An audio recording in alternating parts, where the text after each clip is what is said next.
Subscribe करें और bell दबाएं ताकि कोई खबर रह न जाए।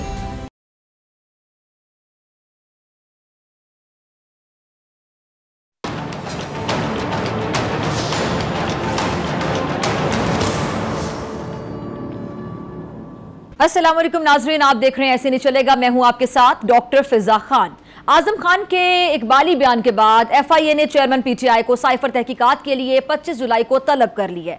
ये मुकदमा सीक्रेट एक्ट के तहत चलाया जाएगा। संगीन गद्दारी का आर्टिकल 6 लगाने का इख्तियार चूंकि हुकूमत के पास ही होता है, इसलिए फैसला भी हुकूमत को करना है। अदालत या खुद पार्लियामान भी इस मुकदमे को चलाए या फिर कोई राय देने का इख्तियार नहीं रखती है। साइफर मामले में आर्टिकल 6 लगाने से पहले जो PDM हुकूमत है अभी कानूनी मुशावरत कर रही है और आर्टिकल 6 का जो जुर्म है साबित होने पर सजाए मौत या उम्र कैद की सजा दी जा सकती है। यह मुकदमा 3 जजों पर मुश्तमिल खुसूसी अदालत सुनेगी, जिनके नाम हाई कोर्ट के चीफ जस्टिस तजवीज़ करेंगे। मुकदमे में शाह महमूद कुरैशी को भी शरीक के जुर्म करार दिया जा रहा है, जिसके लिए शाह महमूद कुरैशी और असद उमर 24 जुलाई को FIA के सामने पेश होंगे।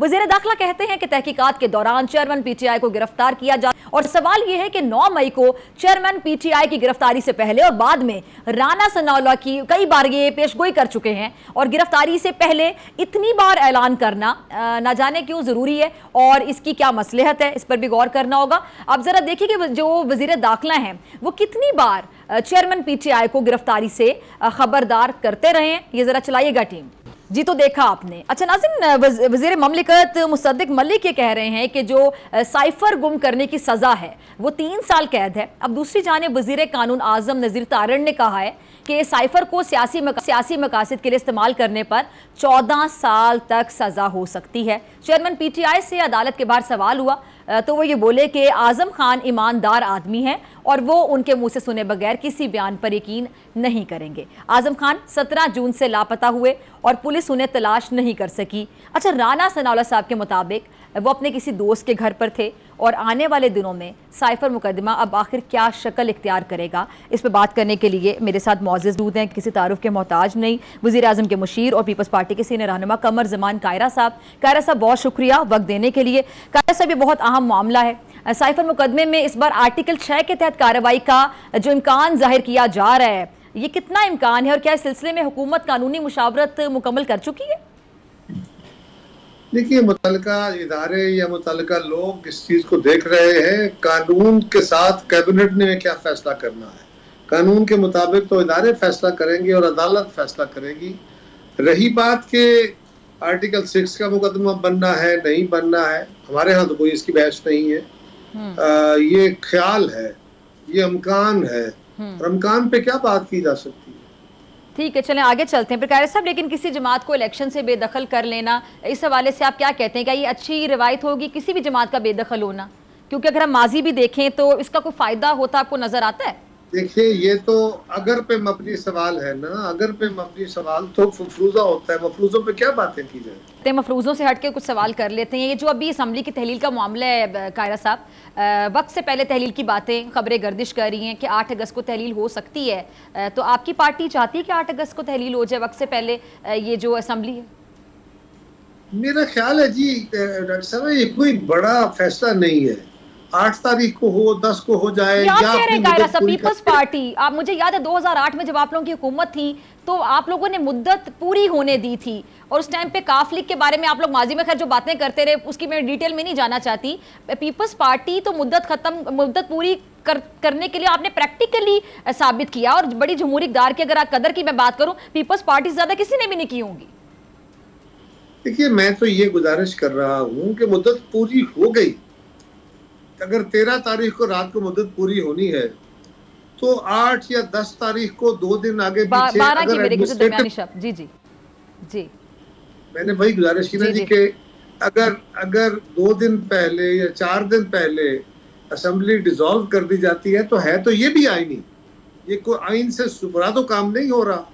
अगर हो जाती है, और अगर ये 8 के बजाय 10 को हो जाती है तो क्या ज्यादा से ज्यादा फर्क क्या होगा कि इलेक्शन 60 दिन में या 90 दिन, 1 महीना ज्यादा मिल जाएगा।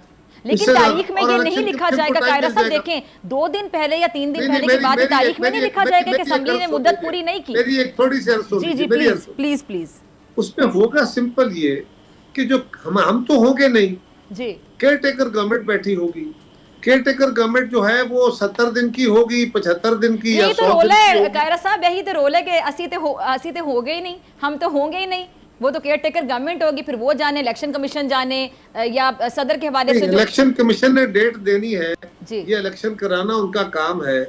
इलेक्शन हम तो नहीं होंगे ना जी, हमने तो जो भी डेट होगी उस दिन असेंबली डिसॉल्व होती है या कंप्लीट होकर डिसॉल्व होती है, उसके बाद हमारी गवर्नमेंट तो नहीं होगी, तो ये तो नेचुरल है। उसके बाद जो केयर टेकर गवर्नमेंट बनेगी उन्होंने ही चलाना है मामलात को, लेकिन इलेक्शन कराना एक्सक्लूसिवली इलेक्शन कमीशन का इख्तियार है और हुकूमत वफाकी और सूबाई हुकूमतें उसकी मुआवनत करेंगी। ठीक है। अच्छा, तैयारी के हवाले से बात कर लेते हैं। ये जो निगरान हुकूमत है, कोई नामों पे इत्तेफाक हुआ है? कायरा साहब को खबर हो आपके पास तो शेयर कर दें। ऑनेस्टली मेरे पास कोई खबर नहीं है, ना ही मुझसे मेरा वो लेवल है कि अभी जिस लेवल पे मशावरत हो रही है हमसे मशावरत की गई हो, जब जमात हमसे पूछेगी तो इस पर बात करेंगे। ठीक है, लेकिन मेरी जाती राय में मैंने हमेशा ये बात कही है कि ये जो ऑफिसेज हैं प्राइम मिनिस्टर का, मिनिस्टर्स का, चीफ मिनिस्टर का, ये खालिस्तान सियासी ऑफिस है। ठीक है, ये सियासी ओहदे हैं। इन ओहदों पे रिटायर्ड लोगों का बैठना या गैर सियासी लोगों का बैठना या ऐसे लोगों का बैठना जिन्होंने जिंदगी में यूनियन काउंसिल का इलेक्शन भी ना लड़ा हो और वो पाकिस्तान के सबसे बड़े सियासी दफ्तर में आके बैठ जाएं, ये इस ओहदे के मुनाफी बात है। ठीक है, लिहाजा वहाँ सियासी लोगों को बैठना। अच्छा, कायरा साहब आपने भी कहा कि मुझे इस बारे में कोई खबर नहीं, कि ना वजीर आजम के मुशीर, आपको तो खबर होनी चाहिए और अगला वजीर आजम आपकी पार्टी से बनना, ये भी खबरें वजीर आजम साहब अभी अपने लेवल पे मशावरत कर रहे होंगे, हमारी क़यादत से उन्होंने बात की होगी, मेरी जमात मुझसे मशवरा करेगी ना, जब वो आपस में पार्टी में बैठेंगे तो उस पे कोई रायज़नी होगी, फिर उस पे बात कर लेंगे। अभी तक तो चलिए, आप एक सीनियर सियासतदान हैं, आपका तज्जिया, आपकी राय बड़ा मैटर करती है। ये जरा बताइए कि जो इस्तेकाम पाकिस्तान पार्टी है उसके हवाले से बड़ी खबरें गर्दिश करने लगी, फिर जब मुलाकातें हुई जहांगीर तरीन साहब की, शहबाज शरीफ से भी हुई, जरदारी साहब से भी हुई, लंदन में भी मुलाकात हुई उनकी, तो उस हवाले से बहुत से लोगों ने सीट एडजस्टमेंट के बारे में अपनी अपनी राय का इजहार किया। किसी ने कहा कि शायद नून लीग के साथ सीट एडजस्टमेंट करेंगे, किसी ने कहा कि पीपल्स पार्टी के साथ करेंगे। फिर खट्टक साहब ने भी एक पार्टी बनाई जो कि बाकायदा पीटीआई का एक फॉरवर्ड ब्लॉक है, नाम से वाज़ेह कि पाकिस्तान तहरीक इंसाफ पार्लियामेंटेरियंस, लेकिन पहले दिन ही हमने देखा कि कुछ लोगों ने इजहार लाताल्लुक ही कर दिया कि हमारा इस पार्टी से कोई ताल्लुक नहीं है। क्या देखते हैं आप फ्यूचर इन दोनों पार्टियों का? ख्याल है कि दोनों जमातों के अंदर जो लोग इलेक्टेबल्स हैं, पाकिस्तान की सियासत में इस वक्त नजरिए और असूल की बजाय इलेक्टेबल्स की सियासत है, जो पैसे के जोर पे, जो माजी में लोगों से ताल्लुक की बुनियाद पे, जो कबीलों और बिरादरियों की बुनियाद पे लोगों ने अपना एक क्लाउड बना रखा है, तो इलेक्टेबल्स उनके पास दोनों तरफ मौजूद है और वही अपना रोल प्ले करेंगे। इनकी पॉपुलर सपोर्ट अवाम के अंदर उस तरह तो नहीं है टिल द मोमेंट के वो कोई अपनी क़यादत का फैसला करके और कोई बड़ा मंशूर अवाम के सामने लाते हैं और अवाम उनको कबूल करते हैं। तो अभी तक तो उनका यही है कि उनके पास मुख्तलिफ हल्कों के अंदर इलेक्टेबल्स हैं और इलेक्टेबल्स की बहरहाल अपनी सियासत एक मौजूद होती है और वो किसी जमात के साथ एडजस्टमेंट करेंगे नहीं करेंगे इसके बारे में हतमी तौर पे कुछ कहा नहीं जा सकता। मुस्लिम लीग के बारे में तो उनके पंजाब के सदर राना सनाउल्लाह साहब ने बड़ा वाज़ेह तौर पे 2-4 दफ़ा कहा है कि हम किसी जमात के साथ एडजस्टमेंट नहीं करेंगे, सिवाय चंद मखसूस जगहों पे ज़रूरी हुआ तो एडजस्टमेंट हो सकती है। ये बात जो उन्होंने कही है, ठीक है, मेरी जमात की भी कोई कैफियत ऐसी है। अच्छा, पंजाब की पॉलिटिक्स पे आप गहरी नजर रखते हैं, तो पंजाब में क्या पोजीशन है इस टाइम पे पीपल्स पार्टी की? आप लोग कॉन्फिडेंट है? क्योंकि पंजाब की सियासत का बड़ा असर होता है, विफाक में किसने हुकूमत बनानी, और आपकी पार्टी ये दावा कर रही है कि आप लोग कॉन्फिडेंट है कि अगले वज़ीर-ए-आज़म बिलावल साहब होंगे, बल्कि अब तो ये कहा जा रहा है कि बिलावल साहब हो या कोई भी हो, लेकिन पीपल्स पार्टी से वज़ीर-ए-आज़म होगा। तो पंजाब में जो आपका खोया हुआ वोट बैंक है वो आपको वापस आता दिखाई दे रहा है? और सबसे ज्यादा कॉम्पिटिशन किससे है पीपल्स पार्टी का वहां पर? डॉक्टर साहब, पहली गुजारिश ये है कि हर जमात की ख्वाहिश होती है कि इंतखाब के अंदर वो जाए तो इस तरीके से अपनी वो प्रोपेगेशन करे कि लोग उनके मंशूर के मुताबिक उनको वोट दें और वो अपनी एक्सक्लूसिव हुकूमत बनाए गैर इत्तेहाद के, और फिर वो अपने जो मैनिफेस्टो के मुताबिक वो फैसला साजी कर सके ताकि लोगों के मसाइल हल कर सके। लेकिन ये डिपेंड करता है हर जमात का, मुस्लिम लीग भी ये सोच रही है, पीपल्स पार्टी भी सोच रही है, जेयू भी सोच रही है, पीटीआई भी सोच रही है और बाकी जमातें भी यही सोच रही हैं। तो ये सोचने में, ख्वाहिश करने में तो कोई जुर्म नहीं है, इसीलिए सियासत की जाती है जी। यही एक तरीका भी है। ठीक है, अब अगले इलेक्शन में क्या होगा हमारा ये ख्याल है कि पाकिस्तान के लोगों ने पंजाब, सिंध, खैबर पख्तूनख्वा, बलोचिस्तान, बाकी सब लोगों ने मुस्लिम लीग को, पीटीआई को, पीपल्स पार्टी को, जेयूआई को, इनकी हुकूमतों को, इनके तर्ज सियासत को, इनकी आवाम के साथ जो खिदमात हैं उसको सबने बड़ा भरपूर तरीके से देखा हुआ है। अब लोगों के पास फेयर जजमेंट होगी, जमातें अपना अपना मंशूर लेके जाएंगी, और मेरा ख्याल है कि अगले इंतखाब में पीटीआई का तो मैं कुछ नहीं कह सकता, लेकिन जो इस वक्त हुकूमती इत्तेहाद की जमातें हैं, ये शायद बहुत तलखी वाला माहौल नहीं होगा, बल्कि हम अपने अपनी अचीवमेंट्स की बातें करेंगे और वे फॉरवर्ड की बातें करें, तो तलखी कम हो। हाँ, जो क्रिटिसिज्म बुनियादी मुनासिब हो सकता है वो जरूर होगा, लेकिन लाइन से बियॉन्ड जाके ये जो तनकीद होती है या तबसरे होते हैं, ऐसे नहीं होगा।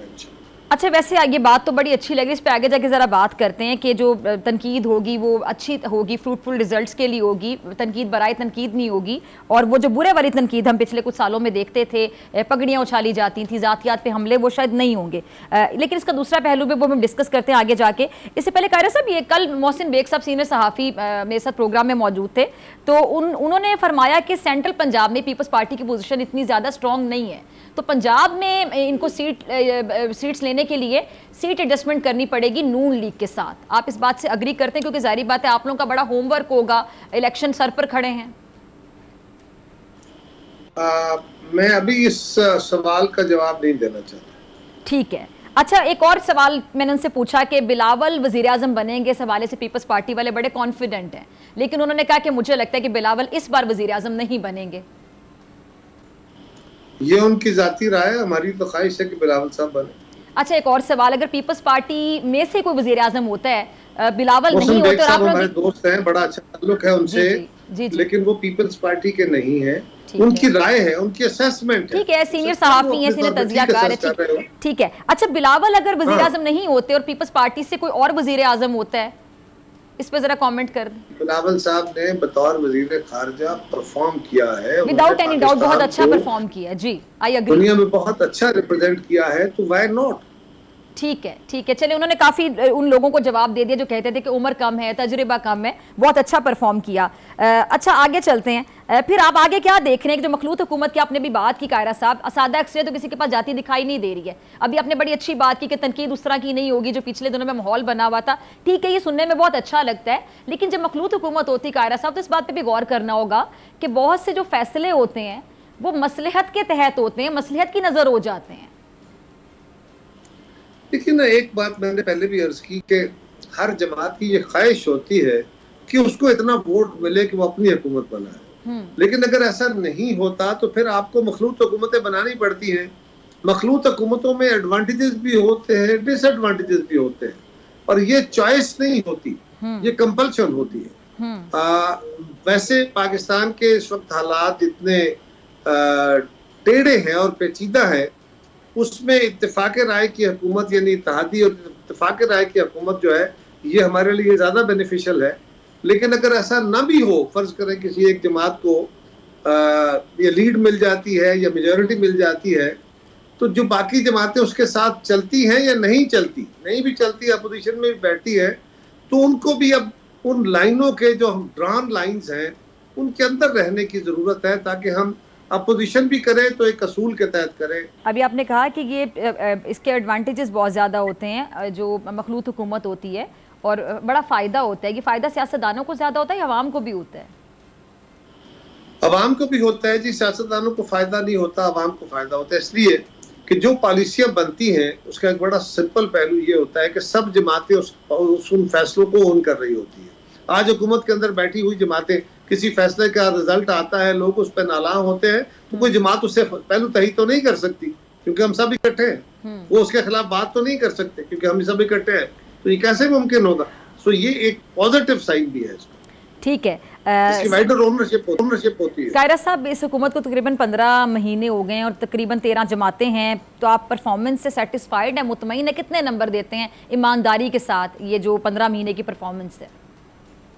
दो एंगल्स हैं जी इसको देखने के जी। एक ये है कि पाकिस्तान के अवाम के एंगल से देखा जाए और मीडिया के एंगल से देखा जाए, क्या ये हुकूमत बहुत आला मसाइल का हल निकाल पाई, खत्म कर बैठी, क्या महंगाई खत्म कर दी, क्या बेरोजगारी खत्म कर दी, क्या कर्ज खत्म हो गए, क्या लोड शेडिंग खत्म हो गई? तो बिल्कुल आपकी बात दुरुस्त है कि जवाब मंफी में आता है, नहीं ऐसा हो सकता। दूसरी तरफ ये देखना है कि क्या इस हुकूमत के पास कोई ऐसे ऑप्शन थे कि महंगाई खत्म हो जाती, कर्जे खत्म हो जाते, बेरोजगारी खत्म हो जाती, पाकिस्तान की तजारत बहुत बेहतर हो जाती, और इस हुकूमत ने वो फैसले वक्त पे नहीं लिए, उसकी बदौलत ये हुआ।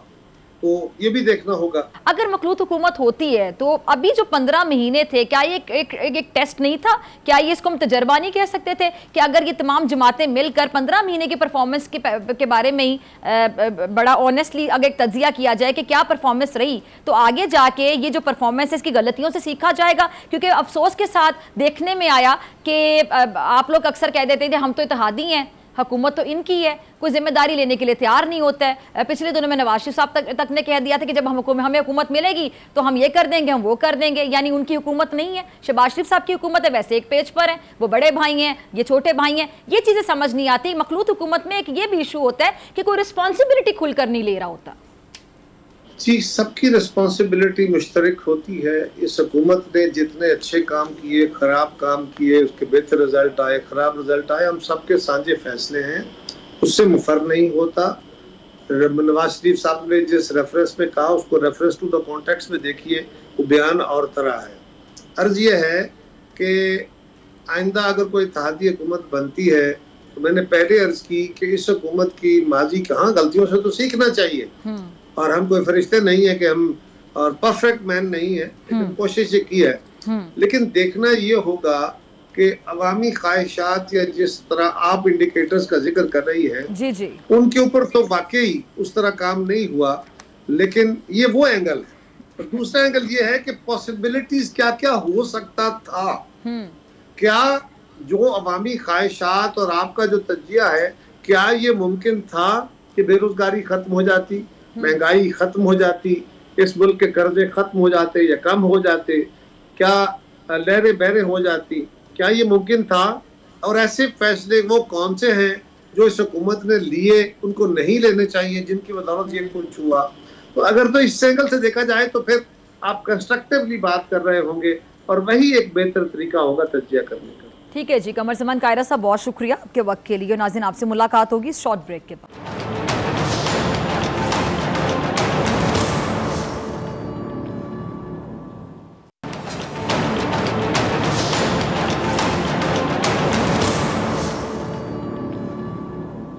वेलकम बैक नाजरीन। मुल्क दुश्मन अनासर ने एक बार फिर से खैबर पख्तूनख्वा की दलेर पुलिस को बुज़दिलाना कार्रवाइयों से निशाना बनाना शुरू कर दिया। बाड़ा बाजार के तहसील ऑफिस में 2 खुदकुश बमबारों ने दाखिल होने की जो कोशिश की, जिन्हें पुलिस ने मार गिराया। धमाका और फायरिंग में 3 पुलिस एहलकार शहीद और 7 जख्मी हो गए। कल रात पेशावर की चेक पोस्ट पर फायरिंग से 2 पुलिस एहलकार शहीद हुए, और इससे एक दिन पहले पुलिस कांस्टेबल को गोलियों से जो है छलनी कर दिया गया था। जो दहशतगर्दी है इसके खिलाफ जंग में खैबर पख्तूनख्वा पुलिस ने हमने देखा कि हर अव्वल दस्ते का किरदार अदा किया है। और 1970 से लेकर अगर हम अब तक 2000 से ज़ायद एहलकारों की बात करें जिन्होंने अपनी जानें वतन अजीज़ पर निछावर की हैं, और कानून की अमलदारी यकीनी बनाने के लिए KPK की जो पुलिस है मुसलसल हालत जंग में है। अफवाज पाकिस्तान के शाना बशाना KP पुलिस को किसी दूसरे सूबे की पुलिस से कहीं ज़्यादा खतरनाक चैलेंजेस का सामना है, जिनमें खुदकुश हमले हैं, बम धमाके, अगवा और टारगेट किलिंग शामिल है। दीगर शहरों में सबसे ज़्यादा जो कुर्बानियाँ हैं वो पेशावर पुलिस ने दी हैं, जिसके एहलकार खुदकुश हमलों की राह में आहनी दीवार बनकर डटे हुए हैं। इसके अलावा डेरा इस्माइल खान, बन्नू, सवात और मर्दान समेत बाकी शहरों की पुलिस ने भी बहादुरी की नई मिसालें कायम की हैं। साल के पहले 6 माह दहशतगर्दी के वाक़यात के एतबार से काफ़ी अलार्मिंग हम देखते रहे, और नवंबर में TTP के सीज़ फायर ख़त्म करने के बाद से KP और बलोचिस्तान में दहशतगर्द कार्रवाइयों में इजाफा देखा जा रहा है। अच्छा, मंगल को बारूद से भरी गाड़ी FC की वैन से टकराई, जिसमें 6 एहलकार जख्मी हुए, और हफ्ता भर पहले योब और जो सुई में फौजी जवानों की शहादतों का वाक़या भी पेश आया, अफसोसनाक, जिसके बाद असले से लैस दहशतगर्दों को जहन्नुम वासिल कर दिया गया। पाक फौज ने अफगानिस्तान में TTP की पनागाहों और आज़ादाना नकलो हरकत पर गहरी तशवीश का इजहार किया है। अच्छा, ज़रूरत जो है वो इस बात की है कि अफगानिस्तान पर फौरी तवज्जो दे और ऐसे अनासिर का कलाकुमा करे जो पाकिस्तान के खिलाफ कार्रवाइयों में मुलविस हैं। और हालात के पेश नज़र वफाकी वजारत दाखिला ने मुहर्रम के दौरान मुल्क भर में फौज तैनात करने का भी फैसला कर लिया। इस मामले में बात करने के लिए मेरे साथ मुअज़्ज़िज़ मेहमान मौजूद हैं। दिफाई तज्ज़ियाकार ब्रिगेडियर रिटायर्ड हारिस नवाज साहब, बहुत शुक्रिया ज्वाइन करने के लिए। और साबिक सफ़ीर जमील अहमद खान साहब, आपका भी बहुत शुक्रिया वक्त देने के। ब्रिगेडियर साहब, मैं आपसे शुरू करना चाहूँगी, ये जो पुलिस के खिलाफ कार्रवाइयों में हम देख रहे हैं कि अचानक से तेज़ी आ गई, इसकी क्या वजूहात हैं? देखें, इसमें डॉक्टर फिजा बात यह है कि अफगानिस्तान में अमेरिकन जाते हुए वी ऑल नो कितना ज्यादा अनअटेंडेड वेपन एमुनिशन इंटेंशनली छोड़ के गए, नाइट विजन डिवाइसेस जो रात को बिल्कुल दिन की तरह देख सकते हैं, और दे वांटेड कि they should fall into the hands of all terrorist organisation. अगर आप जा रहे थे तो फिर आप अफगान तालिबान को जिम्मेदारी बनाते, वहां पर गार्ड छोड़ते, उसको सिक्योर करते, और उसके बाद this could have been used by the Afghan Taliban for protection of their country. तो इससे तो ये देखेंगे जो हमारी जो दुश्मन कुव्वतें हैं, दे डोंट वांट कि अफगानिस्तान में अमन हो, और अफगानिस्तान में अगर अमन नहीं होगा इसका मतलब कि हम कनेक्टिविटी सेंट्रल एशिया से नहीं कर सकते गवादर की। उसके बाद हमारा सीपैक मनसूबा कामयाब नहीं होंगे, ज़ाहिर है बलूचिस्तान में BLA BLF TTP ऑपरेट करेंगे, फिर KPK में प्रॉब्लम होगी, और इसके साथ साथ जो हम डेवलपमेंट करना चाहते हैं वो इकोनॉमिक तरक्की वो नहीं हम कर सकते। सेकंड ये कि इसके बाद जब ये अफगानिस ने प्रॉमिस कमिटमेंट की थी दोहा में कि जी हमारी सरजमीन कोई टेररिस्ट ऑर्गेनाइजेशन किसी मुल्क के खिलाफ इस्तेमाल नहीं करेगी, दिस वाज द कमिटमेंट। और अभी जबीला मुजाहिद कह रहे हैं जी कि वो तो अमेरिकन के लिए थी। I mean you being a responsible country, otherwise responsible कि आपकी ज़मीन किसी खिलाफ इस्तेमाल नहीं हो, दोहा का तो आप साइड पे छोड़ दो। फिर ये कहते हैं जी वो TTP हमारे पास वहाँ पर है ही नहीं, TTP के 101 TTP के लीडर्स अभी भी मौजूद हैं, वहाँ पर मारे गए हैं, और रोज़ खबरें आती है PPC के जो कमांडर थे, जो जिन्होंने प्लान मास्टरमाइंड थे, वो आपके सामने मारा गया। खालिद उमर खुरासानी वहाँ पर मारे गए। उसके बाद आपके सामने ये इस साइड पे देख ले तो यासीन, उसके बाद आपके अलीम खान, फिर आपके पास नूर अली महसूद जो है वहाँ पर पहले ही मौजूद है, उसको विजिट कराए जाते हैं। तो ये चीज़ों पे इसका मतलब they don't want to take responsibility and they should realise how much we are supporting them. Evacuation में जब अमेरिकन गए हैं और उसके बाद आपने हमने मुकदमा लड़ा, हर लिहाज से करा। सो द प्रॉब्लम हमारी ये है कि we can go and do all surgical strikes along the border, हमें सब मालूम है कहाँ weapon ammunition command structure training हो रही है, but the problem is our Pashtun brothers. Afghan जो हमारे पास मुजाहिद जितने रिफ्यूजीज हैं वो भी पश्तून हैं, KPK हमारे सारे पश्तून भाई हैं, अक्रॉस द बॉर्डर वो भी सारे पश्तून भाई हैं। So we have to very careful, but Afghanistan की रिस्पॉन्सिबिलिटी है कि आप एक पोलिटिकल इंक्लूसिव गवर्नमेंट बनाएं, एथनिक बैलेंस रिप्रेजेंटेशन करें, हज़ारा पंजाब, उसका बलूची, ये जो है उज़्बेक्स हैं, ताजिक्स हैं, फिर आपके पास बराबर कर लें। ये प्रॉब्लम दुनिया इनको एक्सेप्ट नहीं कर रही, रिकग्नाइज नहीं कर रही है। सो पाकिस्तान हैज़ टू सेंड, अभी चीफ आर्मी साहब वापस सामने ईरान गए, वहाँ जाके बड़ी डिटेल डिस्कशन हुई है कि कैसे बोथ आर स्टेक होल्डर कि अफगानिस्तान में अमन कैसे किया जाए, वहाँ पर दहशतगर्दी कैसे ख़त्म की जाए। आई थिंक बहुत कंक्लूसिव बातचीत हुई आपस में, that is very encouraging. But now हमारा डेलीगेशन जाना चाहिए मिलिट्री टू मिलिट्री, ताकि जाके फैसला करें और फाइनल उनको एक दफ़ा बताएंगे कि this what is you have cross a red line and then we have to do something extra. ठीक है जी। जमील साहब, मैं आपकी तरफ आना चाहूँगी, आपने ब्रिगेडियर साहब को भी सुना। तो जमील साहब, जो तालिबान तर्जुमान ज़बीउल्लाह मुजाहिद है, उन्होंने TTP को पाकिस्तान का अंदरूनी मसला जो करार दिया है, इससे पहले हम देखते रहे कि अगर हम माजी की बात करें तो वो खुद एतराफ़ कर चुके हैं, बल्कि यकीन दहानियाँ तक करवा चुके हैं कि जी अफगानिस्तान TTP की सरकूबी करेगा। तो ये जो एक तब्दीली क्यों देखने में आई, आपको क्या समझ आता है? देखिए, इसलिए कि असल वजूहात और असल कॉज को एड्रेस किया ही नहीं गया। हम बगलें बजाते रहे जब 2020 में तालिबान ने टेक ओवर किया, वहाँ जाए के चाय की कप लहराते रहे और चाय पीते रहे एयरपोर्ट पर और वहाँ मुख्तलिफ जगहों पर। और हमारे पुराने जो ये प्राइम मिनिस्टर हैं वो कहते रहे कि तालिबान है broken the shackles and all. तो ये सारी हम बगलें बजाते रहे। उस वक्त हमने जो कंक्लूसिव और जो सॉलिड काम था उस पर बहुत कम किया। अब तक देखा जाए तो मिलिट्री डिप्लोमेसी के तहत 1-2 विजिट्स हुए हैं, लेकिन जो हमारी फॉरेन ऑफिस की तरफ से हिना रबानी करने एक दफा रस्मन चक्कर लगा लिया लेकिन हम जो वहाँ के ट्रेडिशनल टूल्स हैं उनको अभी तक हम जिस तरह इस्तेमाल करना चाहिए हम नहीं कर सके हैं, पहली चीज। दूसरी चीज आ जाती है बात कि फॉरेन ऑफिस को दोहा एग्रीमेंट का बताने का या जिक्र करने का इसलिए जिक्र नहीं बनता था कि दोहा एग्रीमेंट में बड़ी क्लियरली ये दो कंट्रीज के दरमियान है, यूएस ने उनसे कमिटमेंट ली है कि यूएस के खिलाफ कोई टेररिस्ट एक्टिविटी नहीं होनी चाहिए। अलबत्ते अक़वाम मुत्तहिदा के चैप्टर जो चार्टर है उसका चैप्टर 1 में ही दिया हुआ है कि कोई मुल्क दूसरे मुल्क की सॉवरेनिटी और इंटेग्रिटी को इफेक्ट नहीं करेगा और अपने मुल्क के सॉइल को दूसरे के लिए इस्तेमाल नहीं करना करेगा। अभी लेटेस्ट रिपोर्ट आई है यूनाइटेड नेशंस की जो मॉनिटरिंग टीम है, यूनाइटेड नेशन सिक्योरिटी काउंसिल की रेजोल्यूशन 1267 के तहत जो बनी है और जो मुसलसल हर 3 महीने 6 महीने के बाद अपनी रिपोर्ट देती है सिक्योरिटी काउंसिल में, वो कह रही है कि जी तालिबान का वहाँ एक कंट्रोल कम है और सॉइल जो है अफगान सॉइल वो यानी कि अफगान सरजमीन उसमें फ्रीली 20 ग्रुप जो है इस वक्त वो घूम रहे हैं और उनमें से न सिर्फ टीटीपी बल्कि दूसरे ग्रुप्स ने भी हमारे पास ऑपरेट करना शुरू कर दिया है। मिसाल के तौर पर जो ज़ौब का आपने अपने इंट्रो में जवाब बता रही थी उसमें एक है नई चीज निकल आई है तहरीक जिहाद। अभी अच्छा उन्होंने अलाइनमेंट कर लिया है आईएस के साथ, यानी कि जो खुरासान रखे है इस्लामिक स्टेट खुरासान।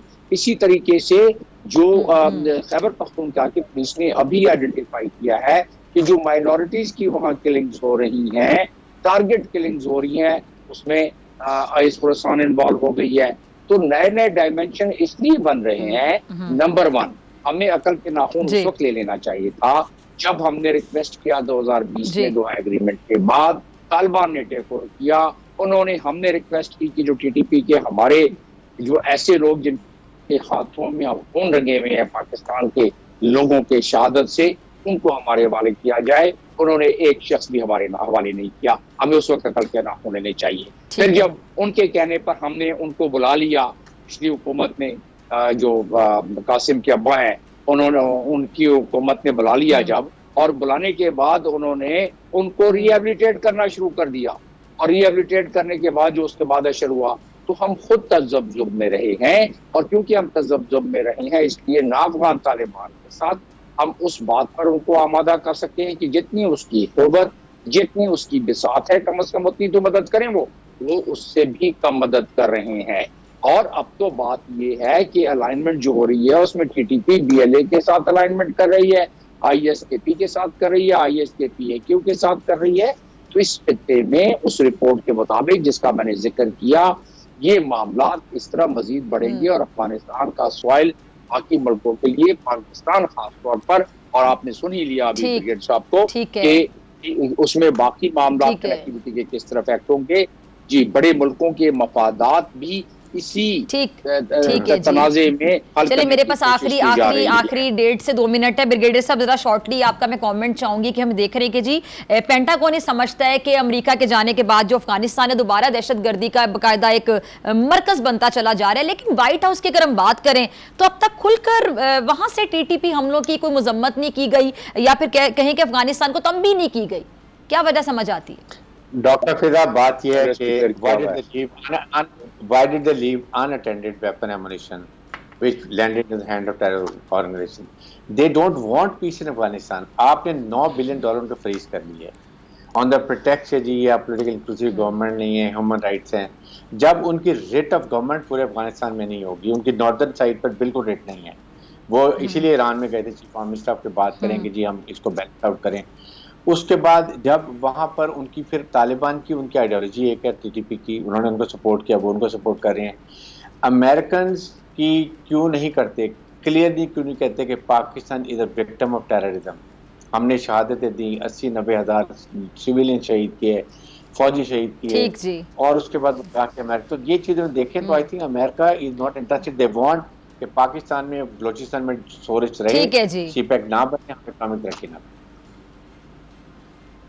ठीक है जी, दोनों मेहमानों का बहुत दिन आपसे मुलाकात होगी ब्रेक के बाद, और ब्रेक के बाद आपके साथ एक अहम खबर शेयर करेंगे।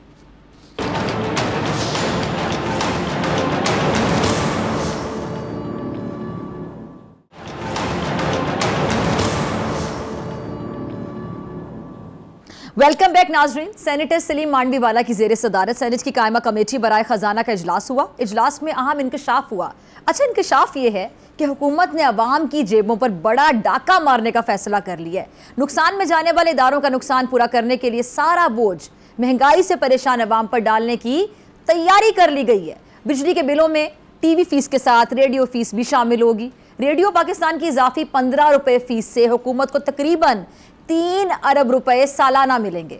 अब पाकिस्तान के अवाम बिजली के बिलों में 50 रुपए टीवी और रेडियो फीस आयद होगी। वजारत इत्तलात ने इस हवाले से समरी तैयार कर ली है और वजारत इत्तलात इस समरी की मंजूरी विफाकी काबीना से लेगी। अच्छा, पहले ही पाकिस्तान के अवाम, आपको पता है जी, 35 रुपए आप लोग पीटीवी की जो लाइसेंस फीस है उसकी मद में अदा कर रहे हैं अपने बिलों में, और अब 15 रुपए बिजली के बिलों में मजीद शामिल किए जाएंगे, जो कि रेडियो लाइसेंस फीस के तौर पर अवाम से वसूल करने की प्रॉपर तैयारी हो चुकी है। इस बारे में बात करने के लिए मेरे साथ स्टूडियोज में मौजूद हैं बोल न्यूज़ के नुमाइंदे उमर हयात खान। उमर, पहले भी हम 35 रुपये देते हैं बिलों में पीटीवी देखने के लिए, अब रेडियो को सुनने के लिए भी 15 रुपये देने होंगे। ये तो सबसे बड़ी बात यह है कि कुछ ऐसे लोगों से भी 35 रुपये वसूल किए जा रहे हैं कि जिनके घरों में टीवी नहीं है, और इसके साथ साथ ये जो टीवी फीस, लाइसेंस फीस है, ये मसाजिद से भी ली जा रही है जहाँ पे टीवी नहीं है। और अब हर उस पाकिस्तानी से कि जिसके नाम पे बिजली का मीटर है, उससे रेडियो लाइसेंस फीस भी 15 रुपये ली जाएगी। और हुकूमत, क्योंकि हम ये देखते हैं कि अपनी नाकामियों का सारा मलबा आम आवाम पर डालती है, ये सारा बोझ आवाम पर पड़ता है। अगर आप इलेक्ट्रिसिटी के हवाले से देखें तो जो इलेक्ट्रिसिटी के नुकसानात हैं, लॉसेस हैं, लाइन लॉसेस, जो कि सारी की सारी हुकूमत की गलती है कि वो महंगे मुआहदे उन्होंने आईपीपीज़ के साथ किए बिजली बनाने के लिए, महंगे ईंधन पर बिजली बनाने के मुआहदे किए, और फिर वो सारा बोझ जो है वो कैपेसिटी चार्जेस की मद में आवाम को देना पड़ता है। फ्यूल एडजस्टमेंट चार्जेस लग जाते हैं, इसके साथ साथ दीगर जो टैक्सेस हैं बिजली के बिलों में, वो तमाम जो है वो आवाम को देने पड़ते हैं। और कई इदारे इसी तरह तबाह किए गए कि कहीं जियालों को, कहीं मतवालों को और कहीं खिलाड़ियों को जो है वो एकोमोडेट किया गया पॉलिटिकली। अब वो स्टील मिल जैसे इदारे को ओवरलोडेड किया गया, बंद हो गई।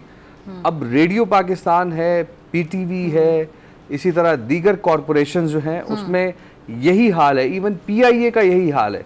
अब आप पीआईए की निचकारी की जब बात करते हैं या किसी भी इदारे की निचकारी की बात करते हैं तो सबसे पहले एतराज़ ये उठता है कि इनके मुलाजमीन का क्या होगा।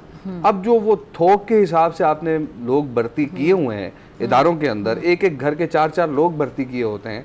हालांकि इंटरनेशनली एक रूल है कि एक घर का एक ही फ़र्द एक इदारे में काम करेगा, और ख़ास तौर पे मियाँ बीवी एक इदारे में काम नहीं कर सकते, ये भी इंटरनेशनल रूल है। अब रेडियो पाकिस्तान स्टेट की आवाज़ है, इसमें कोई शक नहीं है, लेकिन अगर आप उसको ओवरलोडेड करोगे और वहाँ पे आप अपने हिसाब से अपने जो जियाले, मतवाले, खिलाड़ी आप वहाँ पे भर्ती करेंगे तो उनकी तनख्वाहों के लिए तो पैसे नहीं होंगे, फिर तनख्वाहें नहीं होती, पेंशन्स भी होती हैं। अब जो लोग पेंशन्स, उनका पेंशन्स का बोझ, अब मुझे पता है यानी, लेकिन बोझ वो हम अवाम ने उठाना है। 4 माह हो गए, आपने, मैंने, देखने वाले जितने नाजरीन है, हमारी पूरी टीम, हम लोगों ने बिलों में अदा करना है। बिल्कुल, ये सबसे अहम नुक्ता है कि हम 15 रुपए अब इजाफी हर बिजली के बिल में हर महीने हम देंगे। और हुकूमत जो पहले पीटीवी लाइसेंस फीस की मद में हमसे 7 अरब रुपए सालाना इकट्ठे कर रही थी, अब ये 10 अरब रुपए तक जो है तकरीबन पहुंच जाएगा, और ये रेवेन्यू इन्होंने जनरेट कर। अच्छा, जो ओवरलोडेड की बात करेंगे, भर्तियां इतनी ज्यादा कर दी जाती हैं, मतलब एक काम के लिए अगर आपको 2 लोग चाहिए तो मुझे समझ आती है कि 4 लोग वहाँ काम कर रहे हो, तो बाकी जो 2 होते हैं क्या करते हैं? चाय शाय कॉफी शॉफी पी के घंटे पूरे करके चले जाते हैं। वो सिर्फ आते हैं, हाजिरी लगाते हैं और निकल जाते हैं, या वहीं बैठे रहते हैं। कोई चेक एंड बैलेंस नहीं है। कोई चेक एंड बैलेंस नहीं होता सरकारी इदारों में। वो इदारे जो खास तौर पे जिनको कॉरपोरेट सेक्टर की तरह चलाया जाता है, उन इदारों में तो बाकायदा चेक एंड बैलेंस सिस्टम होता है, और वो इदारे अपनी जो ज़रूरत के मुताबिक हायरिंग भी करते हैं। लेकिन ये जो कॉरपोरेशंस होती हैं, इनमें जो है वो भर्तियां इस हिसाब से होती हैं कि जैसे जो आया बस उसको भर्ती कर दिया।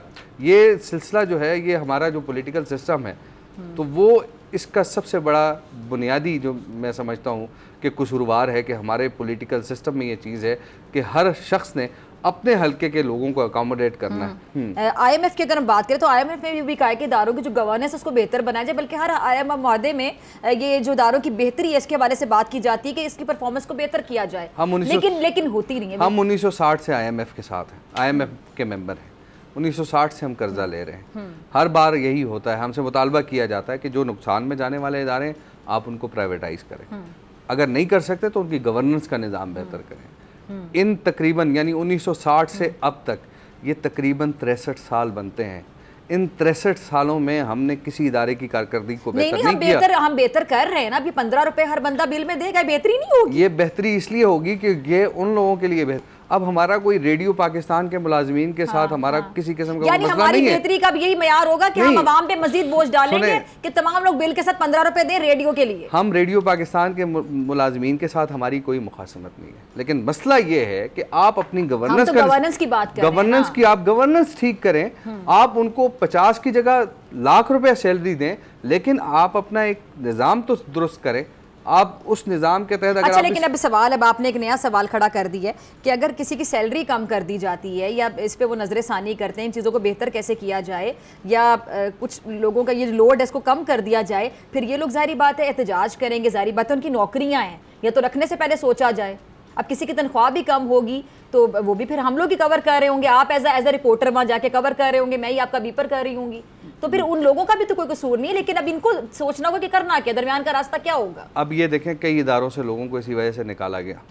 निकाले जाने के बाद उनके साथ हमें हमदर्दी है जिनको निकाला गया। उनको निकाले जाने के बाद अब उनको एडजस्ट किया जा रहा है। ठीक है, इन्हीं इदारों में एडजस्ट किया जा रहा है जहाँ से निकाला जा रहा है। तो जब निकाला जाता है तो जो नीचे वाला स्टाफ होता है वो ज़्यादा मुतासर होता है, जो बड़े बड़े जो मगरमच्छ अगर मैं कह लूँ, जो बड़े बड़े पैकेजेस पे हायर होते हैं वो भी मुतासर। बड़े बड़े जो पैकेजेस पे हायर होते हैं वो एक पॉलिटिकल पार्टी के हवा जो है एक टेन्योर तक ही हायर होते हैं। गवर्नमेंट गई तो वो भी चले गए। लेकिन जो निचला तबका है वो इसलिए ज़्यादा मुतासर होता है कि आप उनको एक लारा लगा देते हैं कि आपकी ये तनख्वाह है, ये आपकी नौकरी है, और वो उसी पे रहते हैं। जब वो अपने उस हिसाब से अपने घर का बजट बनाते हैं, जब आप उनको निकाल लेते हैं उनके घर का बजट जो है वो मुतासर होता है।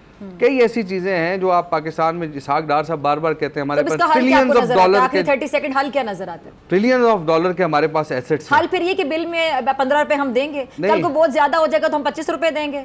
देखिए अब वफाकी काबीना इस पर क्या फैसला करती है, क्योंकि ये वजारत इत्तलात की समरी है और इस समरी पर जो अभी ये समरी तैयारी के अमल में है, आज वजारत ख़जाना के हुकाम ने ये इंकशाफ किया। तो अब देखते हैं, मुस्लिम लीग नून की पिछली हुकूमत में 1 रुपया रेडियो लाइसेंस फ़ीस की मद में जो है वो उस वक्त नहीं रखे गए थे और मुख्तस नहीं किए गए थे कि इसको आपने ये करना है कि 1 रुपया लेना है। ये तजवीज़ आई थी, उसको नहीं माना गया था। और अब भी हम देख रहे हैं कि अब ये 15 रुपये यानी डायरेक्ट 1 रुपये से 15 रुपये, तो आप देखें कि आप 15 रुपये आप इजाफी देंगे बस। ठीक है जुमर हयात, बहुत शुक्रिया। अगर आपके नाम पे मीटर है तो बहुत शुक्रिया। बहुत शुक्रिया जी आपके वक्त के लिए। इसी के साथ मुझे दीजिए इजाज़त, आपसे मुलाकात होगी इंशाल्लाह कल सेम टाइम सेम चैनल। अगर ज़िंदगी ने वफा की दुआओं में याद रखिएगा, अपना बहुत ख्याल रखिएगा। अल्लाह ने के बाद।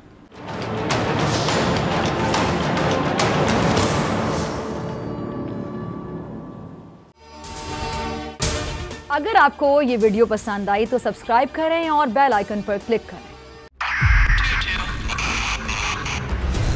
मोबाइल लोन एप्लीकेशन से कर्ज लेना आवाम के लिए अजाब बन गया। सूद की ज्यादती और धमकियां, शहरी ने अपनी जान ले ली। बोल ने दिया अपने आवाम का साथ, उठाई इस स्कैम के खिलाफ आवाज। जो है लोन देने के हवाले से फ्रॉड बन रही है और लोगों की जिंदगियों से और इनकी इज्जतों से भी खेल रहे हैं। तो मैं ये समझता हूँ यहाँ पे 2-3 बड़ी अहम चीज है। ये है कि ऐसी एप्स जो कि एक्सेस प्रोवाइड कर देती हैं टू दी कॉन्टैक्ट्स और उसके अलावा टू द गैलरी।